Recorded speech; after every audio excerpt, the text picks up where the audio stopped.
escuchar atentamente. Esta es la historia que un día me contó mi abuelo.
Don Jaime era considerado un hombre un poco extraño.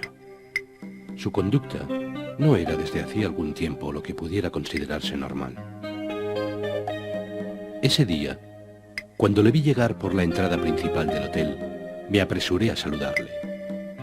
Estaba dispuesto a enterarme del porqué de ese cambio en su carácter. Quería saber qué fue lo que pasó para que este hombre cambiara de un día para otro y se convirtiera en una persona retraída, con una expresión permanente de tristeza en el rostro.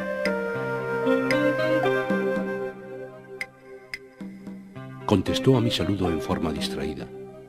Caminó hasta el bar y se sentó en la mesa de siempre a tomar su café. Me acerqué hasta él, pedí permiso para sentarme y luego sin rodeos le pregunté: «Don Jaime, ¿qué pasó aquel día en el hotel para que usted cambiara tanto?»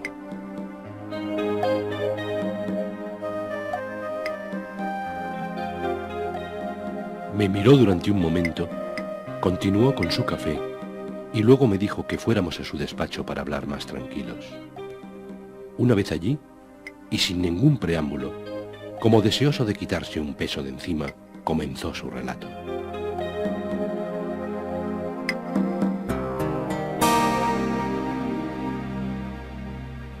De lo que pasó esa noche aún no me he repuesto y creo que no lo lograré en mucho tiempo.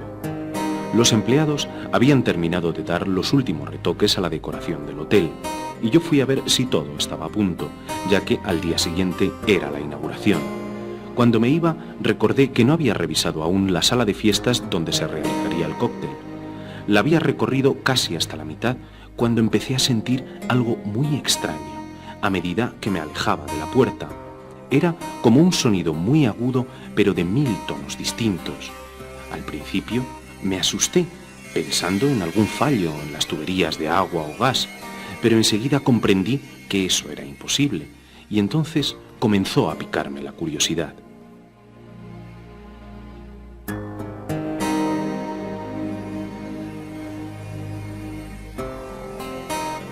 Sobre el piso de baldosas habían colocado una gran alfombra, y algo en ella me llamó la atención. Era como si, por zonas, cambiara de color, como si una capa negra, a veces roja, otras azul, pero siempre transparente, cubriera el verde de la alfombra. Me agaché para ver mejor, y con asombro comprobé que eran millones de puntos que se movían rápidamente de un lugar a otro, pero siempre formando grandes grupos.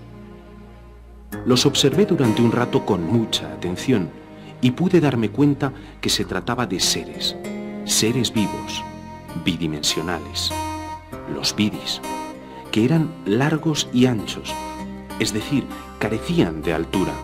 Su vida duraba pocos minutos y su vocabulario era tan elemental que enseguida pude entenderles.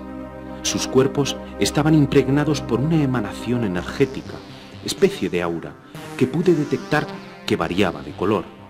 Estos colores eran blanco, amarillo, rojo y negro.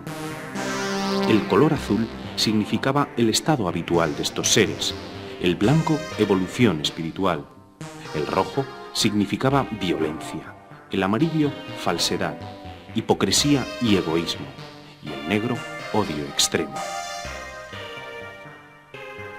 El color negro, mantenido durante mucho tiempo, comenzaba a producir en los individuos una serie de trastornos físicos que les hacía enfermar y, en algunos casos, hasta les producía la muerte.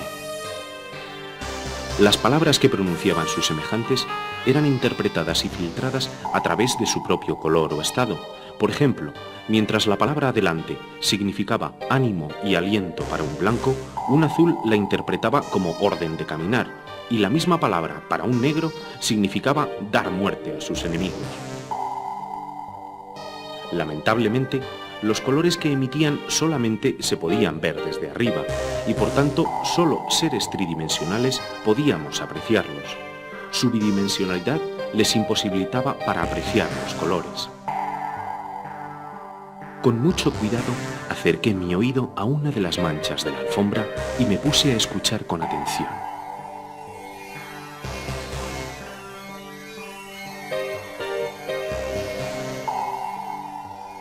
Hablaban de los castigos de Dios y de las causas de esos castigos. Comentaban que únicamente cesarían si se lograba acabar con los enemigos de Dios. Los curvalantes de Occidente se encargarían de combatir defendiendo el amor divino que era la salvación.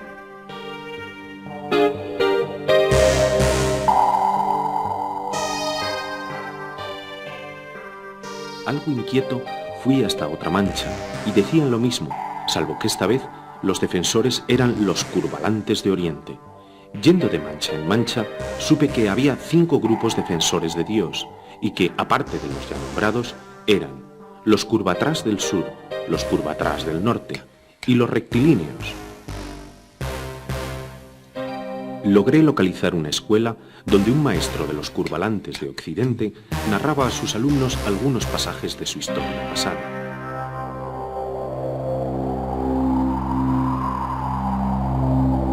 Durante muchos milenios estuvimos en completa oscuridad y aprisionados, hasta que un día, con mucho ruido, muerte y destrucción, todo comenzó a dar vueltas.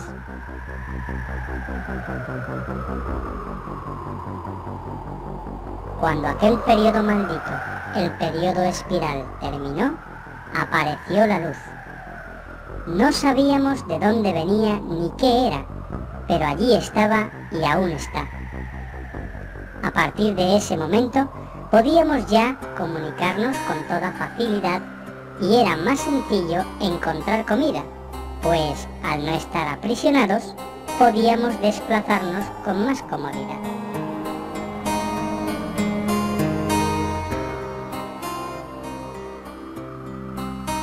Todo iba bien hasta que los viris comenzamos a querer más y más terreno. Quisimos tener más comida de la que necesitábamos y comenzaron las discusiones. Así transcurrieron nuestros días, entre disputas y peleas, hasta que, de pronto, los dioses empezaron a castigarnos periódicamente. Los grandes cataclismos se sucedían a intervalos fijos y en lugares equidistantes a todo lo largo y ancho del universo viri.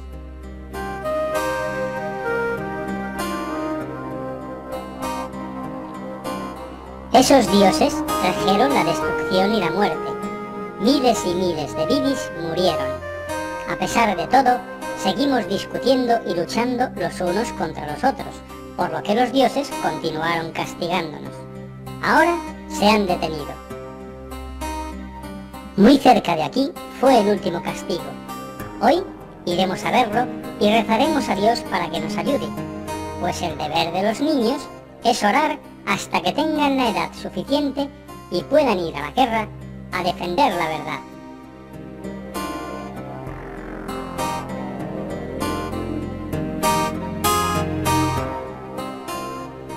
Todos comenzaron a moverse y luego se pusieron a rezar junto a una de mis pisadas.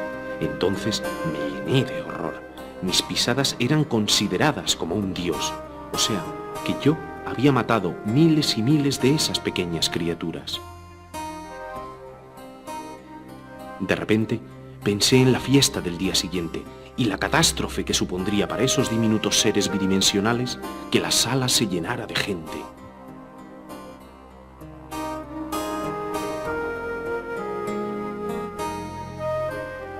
Pasaba el tiempo y los vidis seguían haciendo la guerra y matándose los unos a los otros. Unas veces ganaban unos, otras otros, y las generaciones de esos seres de tan corta vida tenían cada vez menos posibilidades de salvarse. Levanté a uno de ellos en la palma de mi mano y una exclamación de estupor salió de aquel diminuto ser. ¡Oh, Dios mío! Escucha, Vidi, le dije. Yo no soy Dios, pero ahora eso no es importante. Intenté explicarle cuál era la situación y le dije que debían marcharse de allí antes de que llegaran los invitados al día siguiente. A pesar de mis esfuerzos por expresarme de forma comprensible, el asustado Vidi no daba crédito a mis palabras.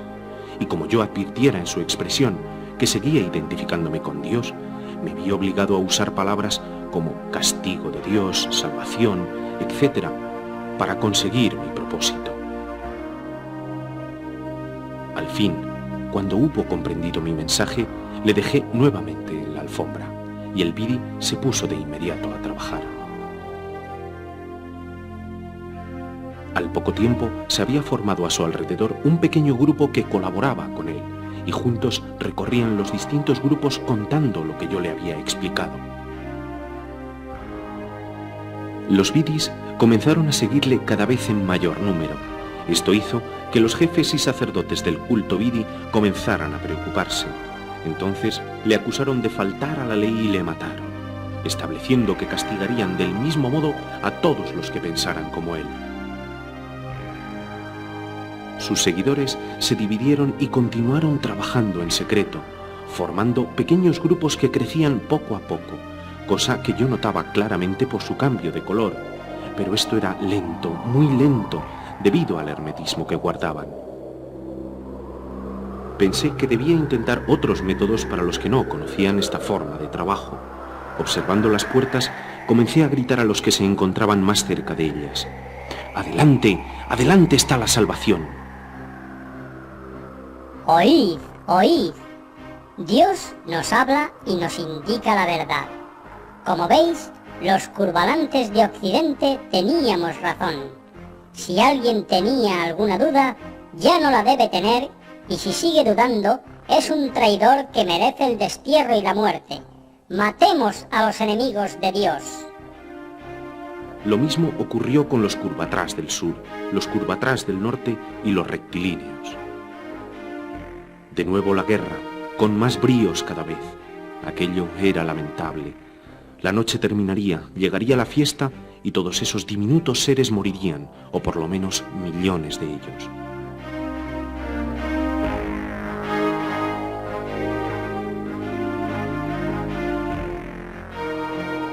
Mientras reflexionaba, intentando encontrar una nueva forma de ganar tiempo para ayudar a aquellos desdichados, vi cómo algunos vidis de cada grupo eran conducidos hasta el borde de la alfombra y luego obligados a pasar a una pequeña franja de baldosas. Era el destierro para los que pensaban que la salvación no estaba en la guerra, sino en la objetiva interpretación de las palabras de Dios, y para los que creían que la voz de Dios no se había manifestado para dar la razón a nadie en concreto, sino para marcar el camino a seguir.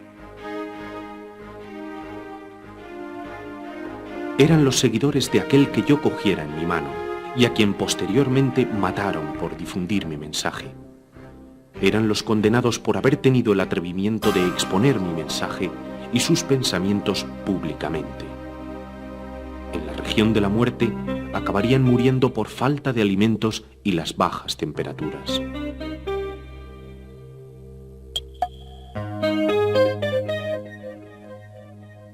Dando saltos y tratando de no pisar por donde viera manchas, llegué hasta las baldosas. Allí vi a todos los desterrados haciendo extraños ritos y a la vez muriendo de hambre y frío, cosa que no parecía preocuparles mucho. Pero necesitaba evitar que ellos murieran, sobre todo pensando que merecían salvarse. Busqué en mis bolsillos y encontré un sobre de azúcar. Comencé a arrojársela con mucho cuidado, tratando de formar caminos de comida para que todos los grupos se reunieran. Ved, hermanos, ved. Dios aún confía en nosotros, como nosotros confiamos en Él. Dios nos manda comida y llega de esa región que ya todos intuimos, el arriba. Es otra confirmación. El arriba existe. Poco a poco, y sin dejar de practicar cada uno sus ritos, los distintos desterrados fueron acercándose hasta formar un solo grupo. Cuando estuvieran todos juntos, con una cierta paz y tranquilidad, comenzaron a conversar entre ellos. Analizaban su pasado y el origen de su actual situación. Y llegaron a la conclusión de que el periodo espiral fue el que les tuvo limitados durante milenios, no permitiéndoles ver el arriba. Que el periodo espiral fue solo el comienzo, no un periodo malo, como decían los sacerdotes de los cultos oficiales. Cuando el periodo espiral concluyó, después del gran cataclismo, apareció la luz. Con el tiempo empezaron las disputas, luchas y hegemonías por la defensa de la verdad, que, como bien sabemos los desterrados, es siempre parcial y subjetiva. Esto nos condujo a las guerras y a la situación actual. Por eso, hermanos, ahora, gracias a la ayuda de Dios y alejados de esas guerras, podemos finalmente juntar nuestras manos y fundir nuestra energía para elevar nuestra oración a Dios.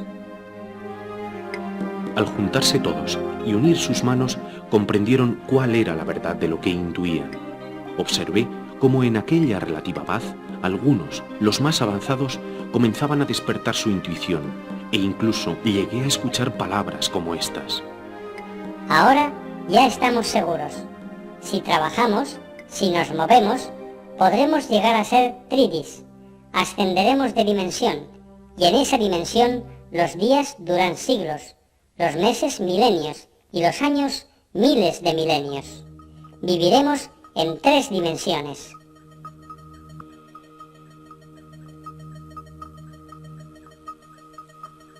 Mientras continuaban sus meditaciones, traté de ver qué pasaba entre los guerreros. Todo seguía igual, continuaban peleando. Ahora habían ganado posiciones los rectilíneos, que, debido a su estrategia militar, se desplazaban a mayor velocidad y con menor desgaste por hacerlo en línea recta. Quise hacer un último intento y con el sobre de azúcar levanté un pequeño grupo de rectilíneos para explicarles mejor la situación. Aterrorizados, se arrojaron al vacío, muriendo al golpearse contra el suelo. No obstante, uno de ellos cayó en buena posición y no murió.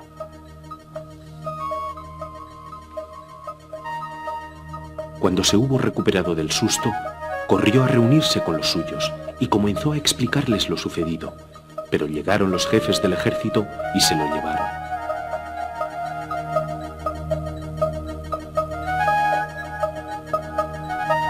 Volví con los de la región de la muerte para ver cómo iba. Necesitaba que conocieran el arriba, para que pudieran ver las puertas de salida y caminaran hacia ellas. Necesitaba que las vieran ellos, para que se convencieran y no volvieran a repetirse los malos entendidos.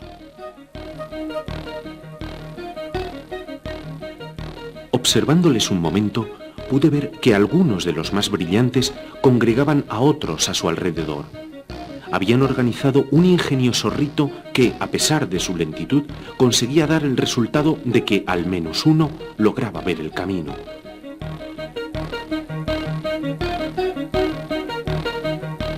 El ritual era así. Primero, 12 de ellos se situaban en el centro y formaban un círculo. Se acercaban otros 7, se detenían un instante, decían una pequeña oración y procedían a encaramarse sobre los 12 situados en círculo, formando así una pirámide truncada. Luego, 5 más repetían esta operación. Después se aproximaban otros 3. De nuevo, oraban unos instantes y se encaramaban como podían. Primero sobre los 12 de la base, después sobre los 7 de arriba y a continuación sobre los 5, formando así un tronco de pirámide aún más alto. Finalmente se acercaba uno solo. Permanecía en silencio durante unos instantes y comenzaba su ascenso hasta la cúspide de la pirámide, donde se quedaba hasta la terminación de los cánticos que entonaban los espectadores. Entonces, el que estaba en la cúspide descendía hasta el suelo, deslizándose entre sus compañeros, y el solitario emprendía la marcha hacia una de las puertas. La pirámide tenía como objetivo que el que estuviera arriba supiera en qué dirección caminar.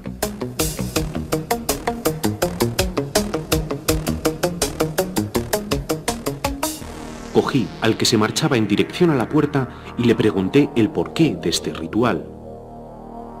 Los 12 primeros que forman la base de la pirámide simbolizan la síntesis de tu manifestación total y el primer escalón es el símbolo de avance, el que nos impulsa hacia adelante. Después vienen 5 más que significan la firmeza, la base de apoyo para continuar en nuestro ascenso en la pirámide.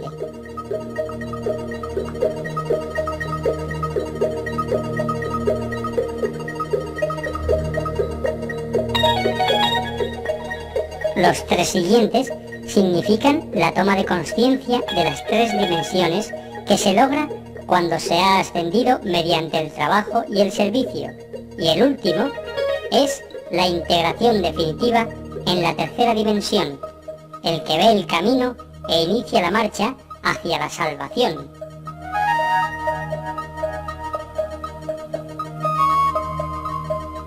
Una sonrisa comprensiva se dibujó en mi rostro cuando el Vidi iniciado terminó su relato. Manteniéndole todavía en mi mano, le dije cariñosamente: «¡Qué complicados sois! Os centráis tanto en el riguroso seguimiento del ritual que os olvidáis del objetivo principal. No obstante, antes de que te vayas, voy a pedirte un favor. Regresa y di a tus semejantes que abran bien sus oídos, pues les voy a hablar». Sí, mi señor. Otra cosa, antes de bajar, observa que hay varias puertas por las que podréis salir, no solo una como pensabais. Sí, mi señor. Yo no soy tu señor, yo no soy Dios, pero en fin, eso ahora no es importante. Recuerda bien dónde has visto las puertas y diles a los tuyos que deben caminar hacia ellas, porque dentro de muy poco tiempo vendrán aquí muchos seres como yo, y eso, para vosotros, será un verdadero desastre, del que muy pocos os salvaréis. ¿Has comprendido?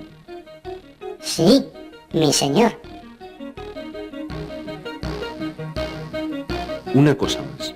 Algunos de vosotros deberéis ir a contar esto y explicárselo a los que están en las tierras de la muerte y luego a los guerreros.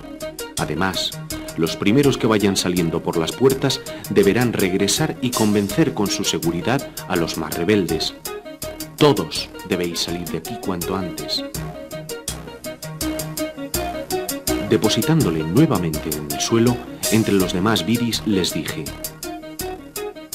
escuchad a este hermano que os lleva un mensaje mío.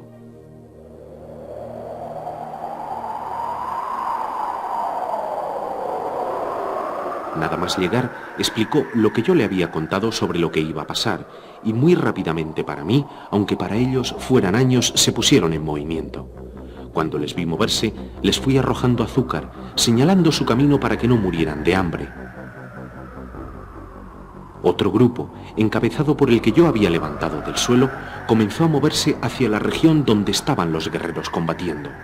Cuando les miré, me quedé horrorizado. Se estaban exterminando los unos a los otros con un arma que, a su nivel, era terriblemente destructiva.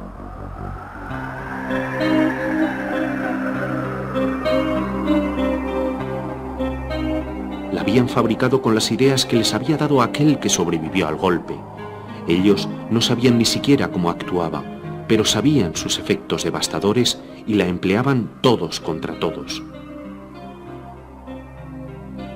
Miles y miles de ellos morían, pues a medida que pasaba el tiempo iban perfeccionando el arma más y más, haciéndola más grande para que su poder destructivo fuera mayor.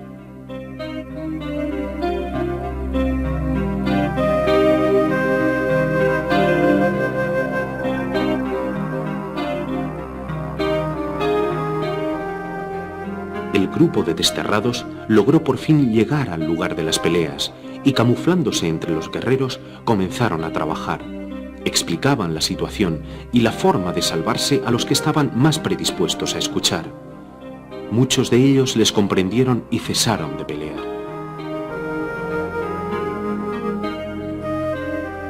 Yo podía observar su progreso por el cambio de color de la energía que les rodeaba.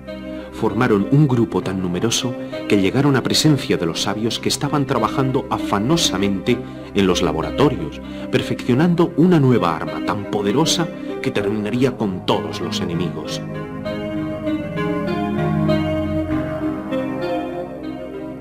¿Qué pasa? ¿Qué ocurre?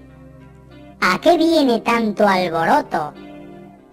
Dios nos ha enviado para que os comuniquemos un mensaje, que dejemos de luchar entre nosotros y caminemos todos juntos hacia las salidas que nos conducirán a la salvación. Queda ya muy poco tiempo, no lo debemos malgastar luchando, pues dentro de poco se producirá un gran cataclismo que no dejará ni rastro de nosotros, y los pocos que se salven lo recordarán por los siglos de los siglos. Así que Dios os envía con ese mensaje, ¿no? ¡Así es! ¿Os creéis entonces los elegidos de Dios? ¿No es así? Pues con vosotros probaremos nuestra nueva arma. Comenzó entonces una tremenda matanza, sin que yo pudiera hacer nada por evitarlo. Los pocos que se salvaron lo lograron porque se confundieron entre los vidis soldados, y allí, diseminados entre los demás, empezaron a trabajar en secreto para convencer a pequeños grupos de la necesidad de paz que les facilitaría el alcanzar la evolución a etapas superiores. Entonces, al ver la lentitud de los acontecimientos, se me ocurrió levantar la alfombra y hacerles caer hacia las puertas de salida. Ved, Dios nos indica cuál es el camino, haciéndonoslo más fácil de recorrer. No, Dios pone una dificultad para probar nuestra lealtad. Debemos dirigirnos hacia el otro lado. ¡No! ¡Sí! ¡No! ¡Sí! Comenzó allí mismo una nueva batalla. Yo ya no sabía qué hacer. De mi agenda recorté unos papeles. Con un rotulador les dibujé unas flechas y las fui colocando de forma que las flechas quedaran indicando las distintas puertas por las que podían salir. Las batallas cesaron momentáneamente y todos se acercaron cautelosos hasta los papeles. Un mensaje de Dios. A pesar de todo, Él no nos olvida y sigue ayudándonos. He aquí la señal, la flecha que nos indica el rumbo a seguir. Un momento, el mensaje no es la flecha, es el papel. No, os equivocáis. No es la flecha ni el papel, el mensaje es la tinta. No, los papelólogos somos los que verdaderamente sabemos interpretar a Dios. No es cierto, somos nosotros, los flechólogos. Ni los unos ni los otros. Los tintólogos somos los únicos intérpretes del mensaje divino. ¡Guerra a los enemigos de la verdad! ¡La verdad es nuestra! ¡Luchemos por defenderla! En este momento tuve que hacer un gran esfuerzo por no participar en esa guerra, pues tenía deseos de comenzar a saltar sobre ellos, cómo hacerles entender. Observando la alfombra, vi que se habían formado grupos que seguían a un Bidi que andaba erguido. Luego vi varios más que se encaminaban a distintas puertas. Cogí en mi mano a uno de los que ya andaban erguidos. ¡Oh, Dios! Estoy cumpliendo con lo que me ordenaste. Fui hasta las puertas de la salvación y de pronto vi el paraíso. Vi el cielo, el sol, las montañas, pájaros muy hermosos y cosas que nunca había visto antes. He vuelto y les he contado a mis hermanos lo que he vivido. Ellos, al verme tan joven, a pesar de mi edad, me han creído. Les he demostrado que viviendo en el arriba y tomando conciencia de las 3 dimensiones, el tiempo es distinto y uno puede vivir siglos. Al fin uno. Este sin duda fue por el ascensor. Le puse nuevamente en tierra, y a pesar de que todos estaban mucho más viejos en la bidimensión, aún le recordaban y le siguieron con más fe. Cogí a otro cabeza de grupo que iba hacia otra puerta y me dijo: Señor, estoy cumpliendo con la misión que me encomendaste. A pesar de que casi ninguno de los hermanos que salieron conmigo quisieron volver, yo sí he vuelto para contar que he visto el paraíso, con gente muy grande que se mueve muy rápidamente, vehículos circulando a gran velocidad, árboles, animales inmensos y hermosos, insectos más grandes que yo. Bueno, esto va bien. Este salió por la puerta de la calle. Así, fui interrogando a varios de los que guiaban los grupos, hasta que se fueron muriendo en el transcurso del viaje, que para ellos duraba años.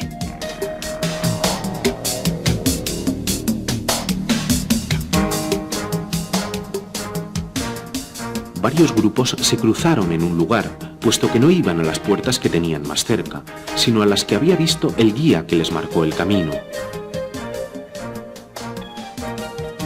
Su color no era tan claro como el de las generaciones anteriores, aquellas que habían tenido la oportunidad de caminar junto a los guías que habían visto las puertas de salida. Cuando se encontraron todos, se alegraron y hablaron. Hermanos, nuestros caminos se juntan. Os invitamos a ir con nosotros hasta el paraíso. También nosotros vamos al paraíso.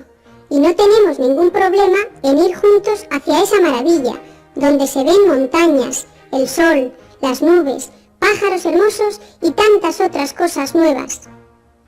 No, nuestro guía no dijo que fuera así el paraíso. El paraíso está lleno de gente muy alta, que se mueven muy deprisa, con vehículos asombrosamente veloces, con animales grandes e incluso insectos del tamaño de 10 de nosotros. ¡Tu guía mintió! ¡No! ¡El tuyo está equivocado! ¡No! ¡Sí! ¡No! Comenzaron de nuevo las rencillas, y con ellas la guerra, en la que pronto estuvieron todos los grupos. Nuevamente se sacaron las viejas y terribles armas, aquellas que no se sabía cómo actuaban, pero que sí se conocían sus resultados.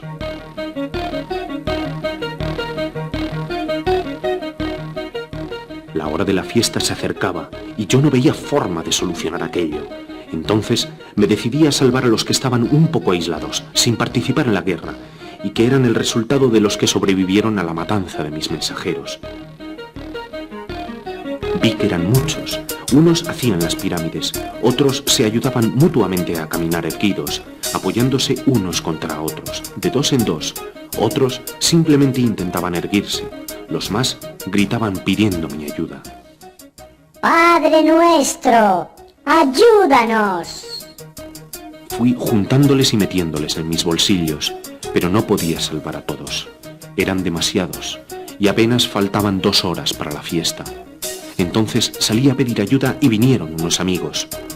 Como cada vez quedaba menos tiempo, se nos ocurrió la idea de traer cucharillas del bar, con las que podíamos levantar a muchos a la vez, sobre todo a los que formaban las pirámides, a los que trabajaban en grupo y a los que veíamos solos, tanto intentando ponerse en pie como orando por la salvación de los que les rodeaban, y les pusimos en una gran bandeja.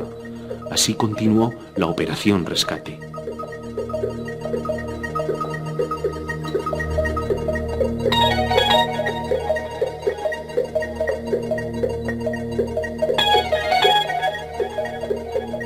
Como ya no teníamos tiempo y aún había muchos diseminados por la alfombra, se me ocurrió que podíamos trasladarla al almacén del hotel. Mientras enrollábamos la alfombra, pensé con tristeza. Otra vez las tinieblas, la dificultad, la oscuridad. Un nuevo periodo espiral para los vidis. Pero, de pronto, en medio de la sala, comenzó a surgir una luz que nos produjo inquietud y cierto temor. Poco a poco, esa sensación fue cambiando y sentimos una paz profunda y vitalizadora. De aquella luz surgió lentamente un ser que nos dijo simplemente: Gracias, hermanos, por lo que habéis hecho. De ahora en adelante me corresponde a mí y a otros como yo, que tenemos posibilidades menos limitadas que vosotros, continuar el trabajo. Pues cuanto más abajo está el necesitado de ayuda, es necesario más esfuerzo para levantarle. Y, poco a poco, fue disminuyendo de tamaño hasta convertirse en un vidi más entre los que estaban luchando, ahora con armas tan poderosas que hasta la alfombra corría el riesgo de romperse. La enrollamos rápidamente y la trasladamos al almacén del hotel. Un nuevo y poderoso cataclismo se había producido para los vidis. Otro periodo de oscuridad comenzaba para ellos. Una nueva espiral. En ella ya no valían para nada sus armas y sus odios. ¿Quedaría olvidado todo el periodo de luz? Pasarían siglos y siglos vidis. De nuevo, volverían las dificultades, quizás las peleas, las guerras. O esta vez sucedería de otra forma. ¿Surgiría la armonía? ¿Habría servido para algo la experiencia anterior? Hasta que, un día, el mundo de los vidis volviera a girar y un nuevo cataclismo sería la señal para el comienzo de un nuevo periodo de luz. Y con ella